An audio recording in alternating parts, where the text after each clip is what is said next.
Élisa vivait seule. Elle avait toujours vécu ainsi, dans une solitude imposée par les circonstances de la vie. Une petite pièce exiguë à Whitechapel était tout ce qu'elle pouvait se permettre. Les murs semblaient se refermer sur elle, chaque jour un peu plus. Les rues à l'extérieur étaient étroites et sombres, même en plein jour. La lumière du soleil peinait à percer le voile épais du brouillard. Le brouillard omniprésent ne faisait qu'empirer les choses. Il enveloppait tout, rendant chaque coin de rue mystérieux et menaçant. Le brouillard semblait tenir la ville dans une étreinte froide et humide. C'était comme un linceul, une couverture de tristesse et de peur. Le jour, j'étais couturière. Mes doigts étaient toujours occupés, cousant sans relâche. Je travaillais dans un atelier bondé. Les autres femmes étaient tout aussi fatiguées que moi, mais nous n'avions pas le choix. L'air était lourd de l'odeur de sueur et de tissu. Chaque respiration était un effort, chaque mouvement une lutte. Le cliquetis rythmé des machines à coudre me remplissait les oreilles. C'était une symphonie de survie, une mélodie de labeur. C'était une vie difficile, mais c'était tout ce que je connaissais. Chaque jour était une répétition du précédent, une danse sans fin de travail et de fatigue. Tout ce que j'avais jamais connu. Une existence de labeur et de solitude. Mais c'est la nuit que la vraie peur arrivait. Les ténèbres apportaient avec elles des terreurs que la lumière du jour ne pouvait dissiper. Quand les lampes à gaz vacillaient et que les ombres dansaient, chaque ombre semblait cacher un danger, chaque coin obscur une menace. Le nom de Jack l'Éventreur était sur toutes les lèvres. Les murmures de peur et de spéculation remplissaient l'air. Il avait terrorisé la ville. Son ombre planait encore sur nous, même après sa disparition. Il s'en prenait aux femmes comme Élisa, des femmes seules, vulnérables, essayant de survivre dans un monde impitoyable. Il était parti maintenant, mais son souvenir persistait. Un spectre de peur qui refusait de s'évanouir, un fantôme qui hantait Whitechapel. Chaque coin de rue, chaque ruelle sombre portait encore la marque de ses crimes. Je restais allongée dans mon lit, à écouter. Les bruits de la nuit étaient amplifiés par le silence de ma chambre. À attendre. Toujours à attendre. Chaque craquement, chaque souffle de vent me faisait sursauter. Le craquement d'une lame de plancher. Un léger coup à la porte. Mon cœur battait la chamade. Un signe que je n'étais pas seule. La peur me tenait éveillée, me rongeant de l'intérieur.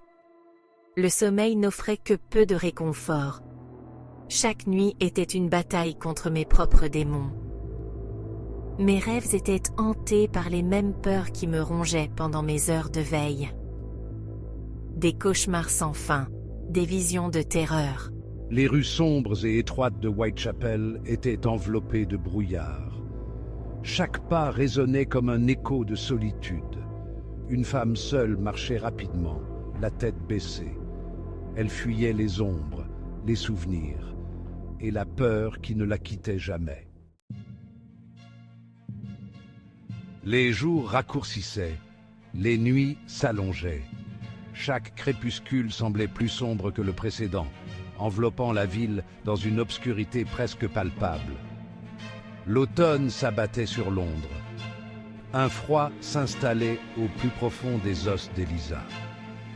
Les feuilles mortes tourbillonnaient dans les rues, ajoutant une touche de mélancolie à l'atmosphère déjà lourde. Elle le ressentait plus vivement la nuit. Lorsqu'elle était seule dans sa chambre, le froid semblait s'infiltrer dans chaque recoin, la laissant frissonner sous ses couvertures. Le silence n'était rompu que par le tic-tac de la vieille horloge de son père. Chaque tic-tac résonnait comme un écho de solitude dans la maison, un rappel constant du temps qui passe, de sa propre mortalité. Chaque seconde qui s'écoulait semblait la rapprocher d'une vérité inéluctable. Une nuit, alors que j'étais assise près de la fenêtre, j'ai cru entendre un bruit. Un léger grattement. Le vent soufflait doucement, mais ce son était différent, presque humain. Comme si quelqu'un essayait de ne pas faire de bruit. J'ai retenu mon souffle et j'ai écouté. Mon cœur battait plus fort à chaque seconde. Mon cœur battait la chamade. Le bruit est revenu. Juste devant ma porte. La peur m'étreignait l'estomac. J'avais l'impression que le temps s'était arrêté. Elle se leva de sa chaise, la main tremblante, tandis qu'elle attrapait le tisonnier près de la cheminée. Chaque mouvement semblait résonner dans le silence oppressant de la pièce.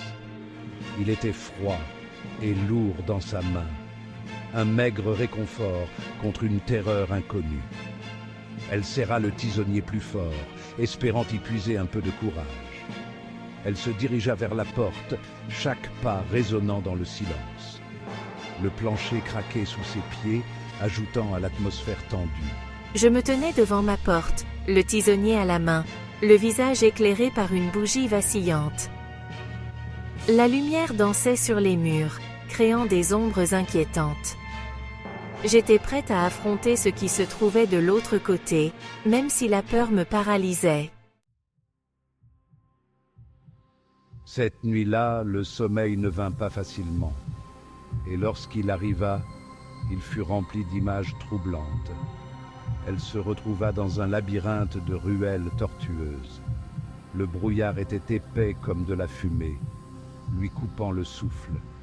Elle entendait des pas derrière elle, lourds et lents, inexorables. Une silhouette émergea du brouillard. Grande et imposante. Elle portait un long manteau noir et un chapeau qui cachait son visage. J'ai essayé de crier, mais aucun son n'est sorti de mes lèvres. J'ai essayé de courir, mais mes pieds semblaient de plomb. J'étais clouée sur place, paralysée par la peur. La silhouette se rapprocha. Elle sentait son souffle chaud sur sa peau. Il sentait la pourriture et quelque chose d'autre, quelque chose de sinistre.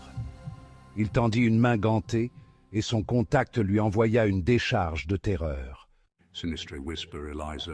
Eliza haleta et se redressa brusquement dans son lit. La pièce était encore sombre. Le seul son était le martèlement de son propre cœur. Reprenant son souffle. Ce n'était qu'un rêve, juste un rêve.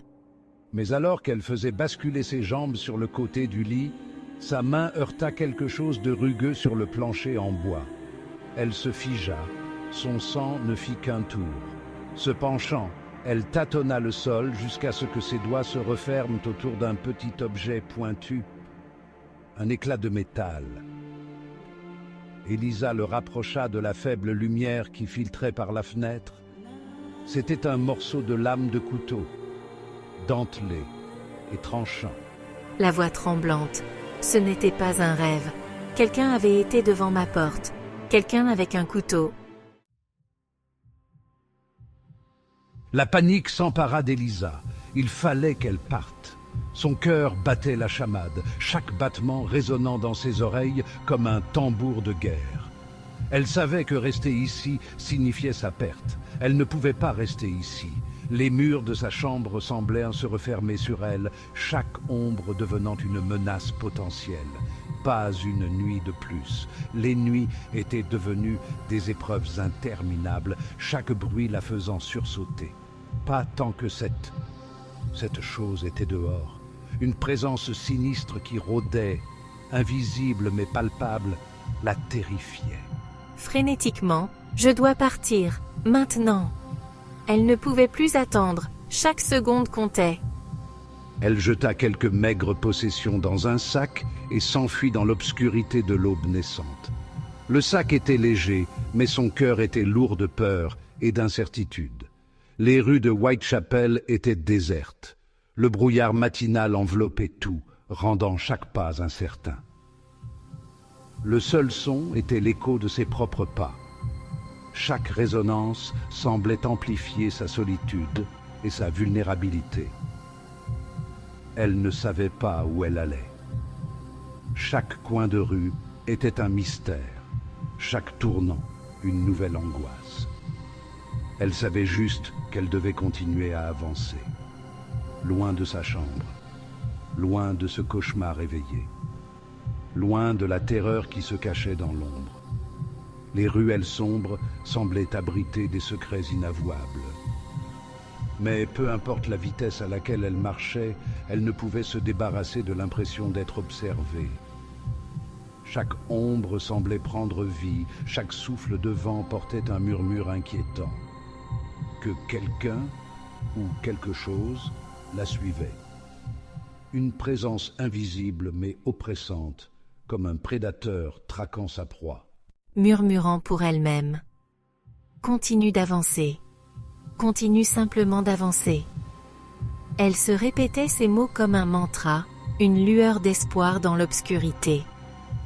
Elle risqua un coup d'œil par-dessus son épaule et crut apercevoir un mouvement dans le brouillard. Son cœur s'arrêta un instant, la peur la paralysant. Une silhouette de grande taille disparaissant dans une rue latérale. Était-ce réel ou son imagination qui lui jouait des tours? Elle n'osait pas s'arrêter pour le découvrir.